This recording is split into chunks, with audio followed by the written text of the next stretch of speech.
comedian David Boyle, and I'm quitting alcohol. It's the first day of June, which means it's 6 months into 2026. How the fuck did that happen?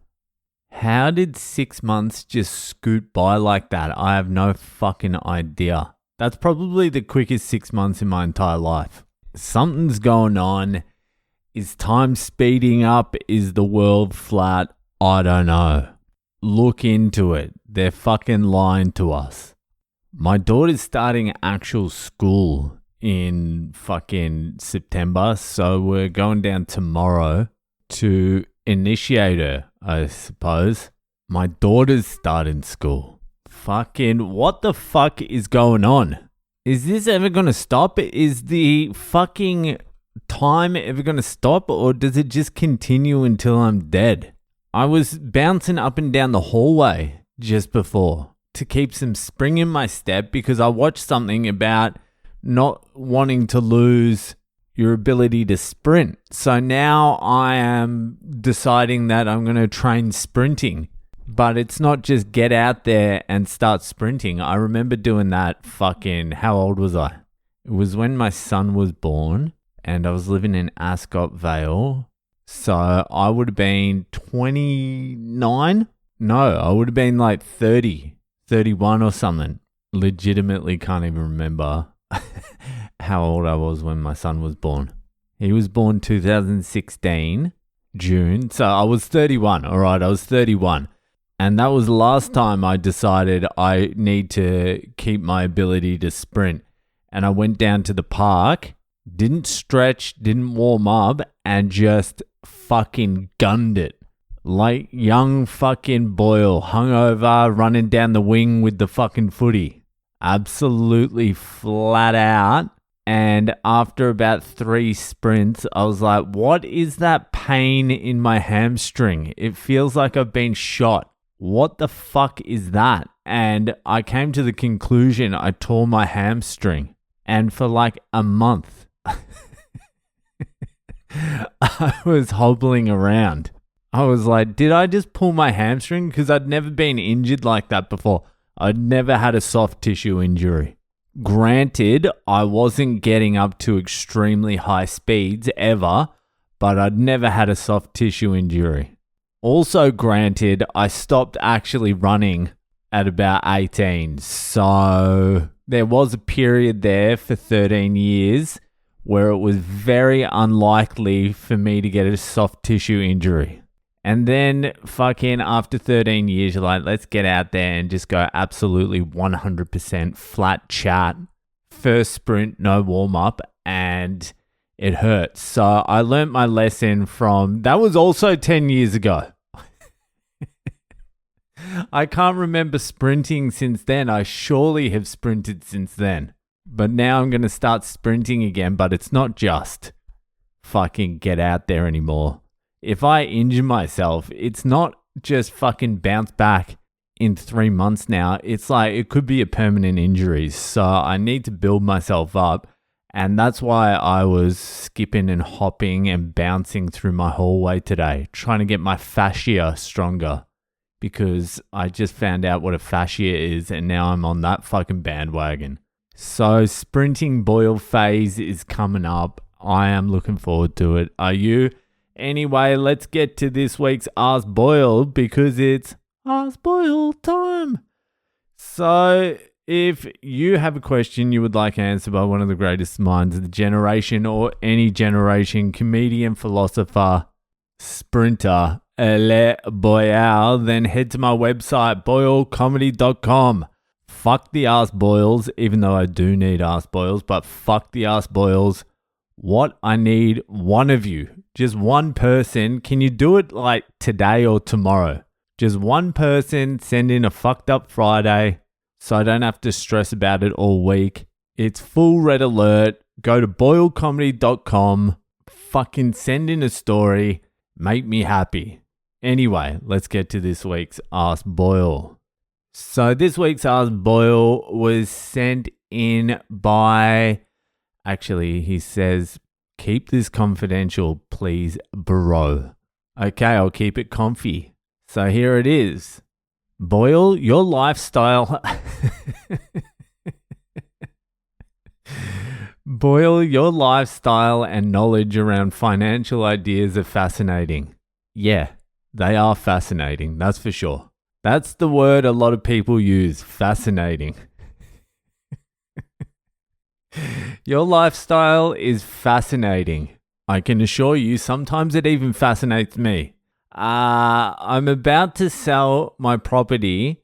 It's $700,000. Afterwards, I will have $500,000 in my hot wee hand. I want financial freedom, travel the world, and come back with either an apartment that I can rent out or not. What would you do with that money? I'm not asking your financial advice. I'm not as ballsy as you. Dream up an idea and why. If you don't want to answer that, we will chat about it in the DMs. Go. Well, LA Confidential, you have come to the right place. You see, when you say fucking you're going to have 500 to invest, it's not as easy as just saying this is what you should do with it. There's no blanket fucking answer to that. It depends what you want to do. You say you want to come back and buy an apartment and rent it out and travel the world. What would I do with 100,000? What would I do with 100,000? See, there's a couple of things you can do now. You need to have some income coming in. That's what I've decided now. You need to have some income. And there are some fucking tools now that are very interesting. I was skeptical about it at the start, but I think you've got like a 3-year, maybe 4-year runway where these things are going to be very valuable. So there are two things. There's a MicroStrategy preferred stock called Stretch, STRC, on the NASDAQ. And there's the equivalent preferred stock of Strive, which is under SATA on the stock exchange. Now, these two things, the idea behind it is they are functioning in the same way a savings account would. So you buy a share of STRC and you buy it for $100. And the idea is that share stays at $100 for the entire lifespan of the share. The plan from MicroStrategy is that share never deviates. It does. It goes to 99 sometimes and it goes to 101. But the plan is to keep it steady at $100 so you don't lose any of your initial capital. And what they do is they pay you 11.5% per year on that share. So if you buy $100,000 worth of that share, they give you 11.5% guaranteed. They pay it monthly as well. The other share, they do exactly the same thing, but because they're a smaller company, they pay 13%. And they pay it daily, every single day. So just say you had $100,000 in it, they would pay you $13,000 a year, but they pay it daily.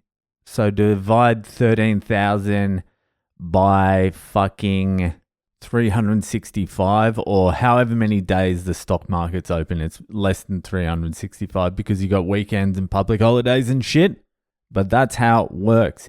Now, that is meant to be risk-free. So what you could do is you could chuck a couple of $100 in one of those, and then what you do is you set a stop loss, because what you don't want to do is have these fucking stocks crash down to like 80 and then you've lost 20% of your initial outlay, which doesn't cover the interest they're paying you. So you would have lost money. But what you can do is set a stop loss for like, let's say 97. So if the stock drops to $97 from 100, then it automatically sells. And you're sort of protecting yourself, and you're still going to be ahead with the amount of interest they're paying you. So the idea with this stock is basically they use the money you give them for the $100, the share you buy, and they buy Bitcoin. And their thesis is Bitcoin over the next 10, 20 years is going to go up 30% a year on average for the next 10, 20 years. And they're going to give you 11.5% per year. And the SATA is going to give you 13% a year. And they are just going to keep the 17% difference and continue buying Bitcoin. That's how it all works in theory. So it's over double or triple or fucking whatever any other yielding product on the market. And they've been paying the yields. So let's assume you bought SATA, which pays 13% per annum. And let's assume that's risk-free. So 13% per annum, you could put $200,000 into SATA and you would get $26,000 for a year. And it's actually tax-free. It's tax-deferred. I'm not going to go into what the fuck that means, but you don't have to pay tax on it until you sell the $200,000. So let's say you did that for a year. That's $26,000 paid daily for a year. So you could fucking just travel on that. And you could travel on that $26,000 USD for a year. You could live a pretty good life in most places for a fucking year. Go to Turkey, go to Thailand, go to Bali, you're fucking sorted. And then when you come back, just sell the fucking SATA and get your $200K back. You will have to pay tax on that 26 once you've sold the $200K though. But until you sell the $200K, you don't have to pay fucking tax on it. So there's your holiday sorted without taking too much risk, but you have to set a stop loss. I would set the stop loss at $95. So if the share goes down from 100 to 95, something's going wrong and your shares will get sold. You'll have fucking taken a $10,000 hit, but that's the risk you're willing to take for the 26. That's fine. I would take that risk. So there's $200K spoken for. I would buy a single Bitcoin, put it on cold storage and just sit it there. That's your hedge against some fucking crazy shit happening. Then you've got like, how much you got left? You've got 230. Yeah, then you start fucking looking at what are you going to look at there? Then it starts getting complex. You want to come back and buy an apartment. How much is the apartment going to cost? Why are you even buying an apartment? Why are you renting it out?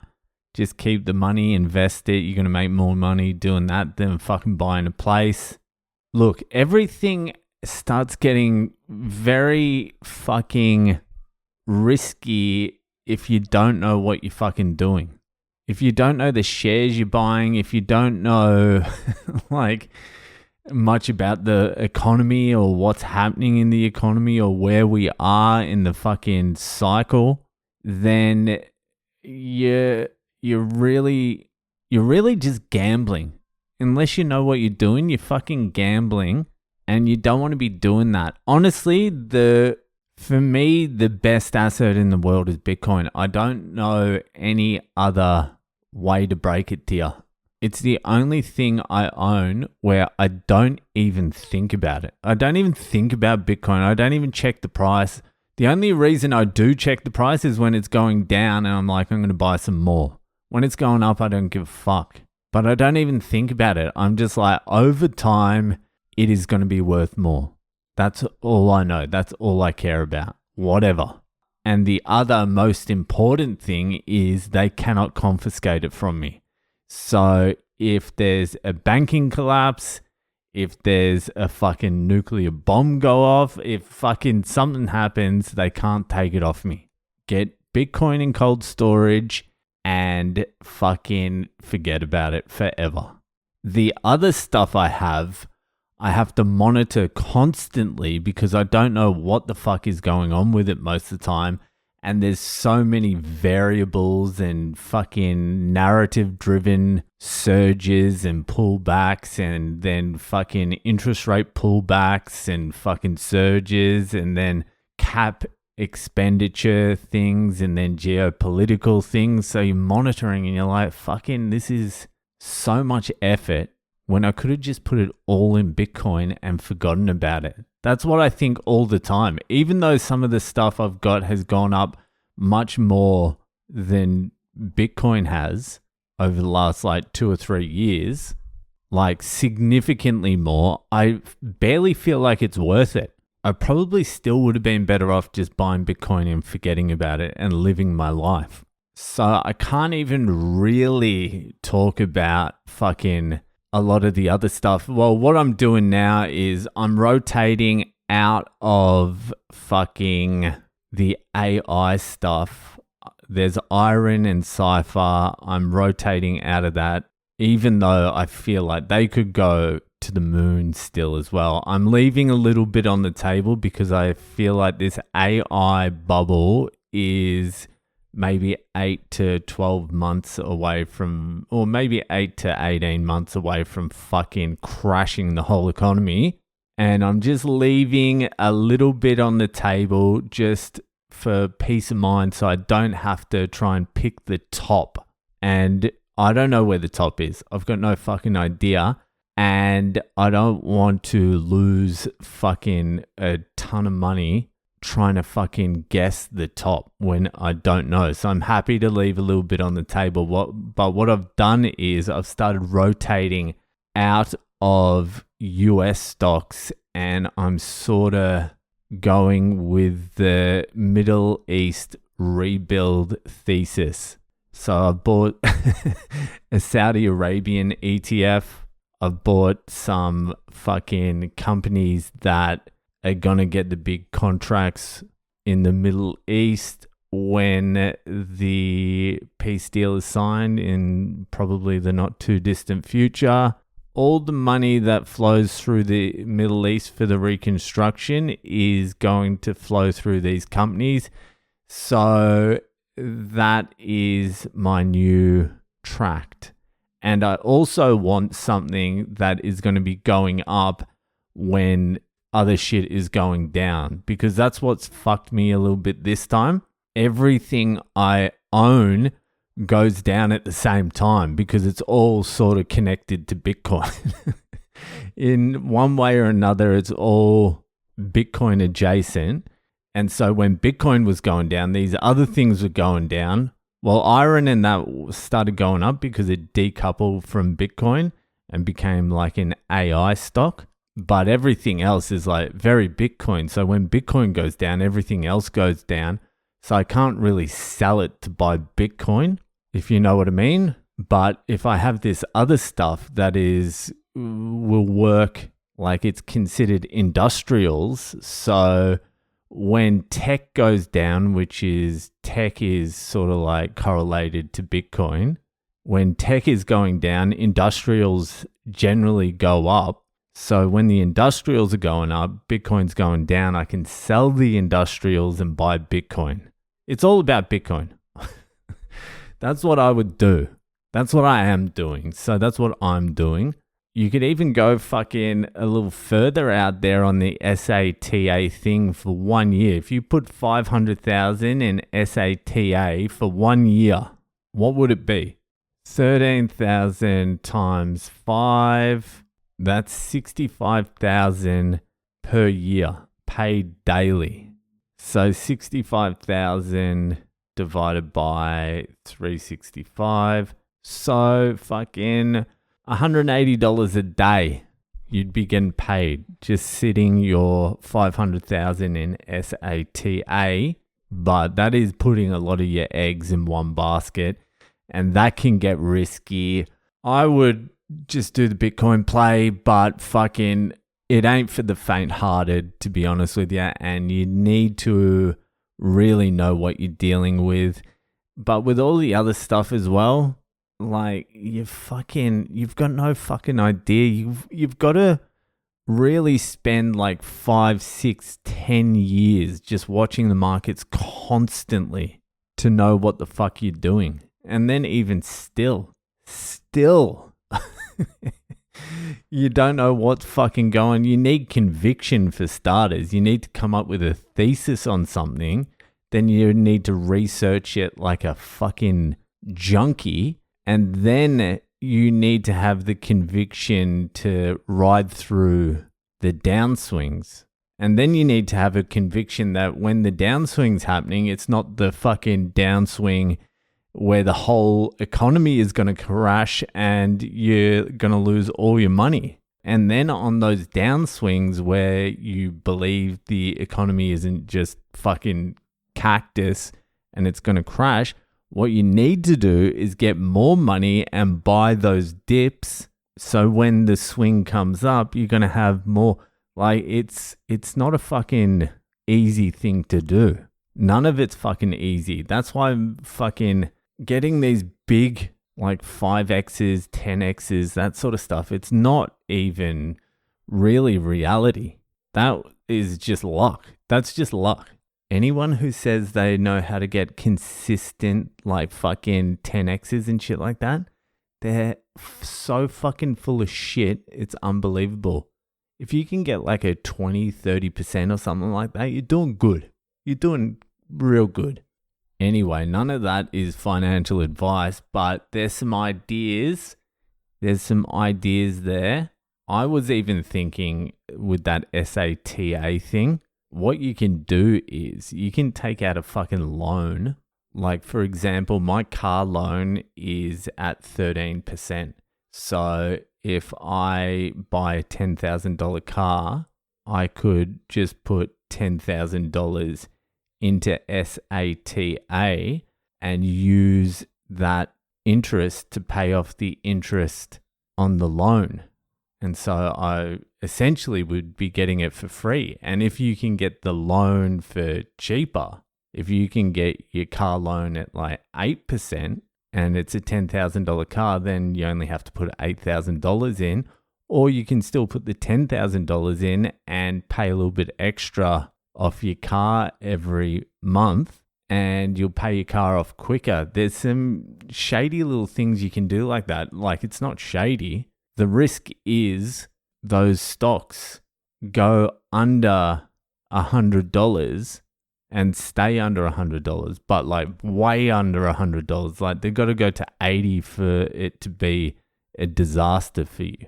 And even still, like if you're only putting $10,000 in there to pay off a car loan, what if they go to 80? If you sell it at 80, you've lost $2,000. It's a disaster, but it's not like fucking the end of the world disaster. And you can do that for a few things. Like, you could buy a few cars. Just don't use the money to buy the car. Just get a loan, put the money you are going to use to buy the car into SATA and just use that interest to pay the debt off. It's almost free money.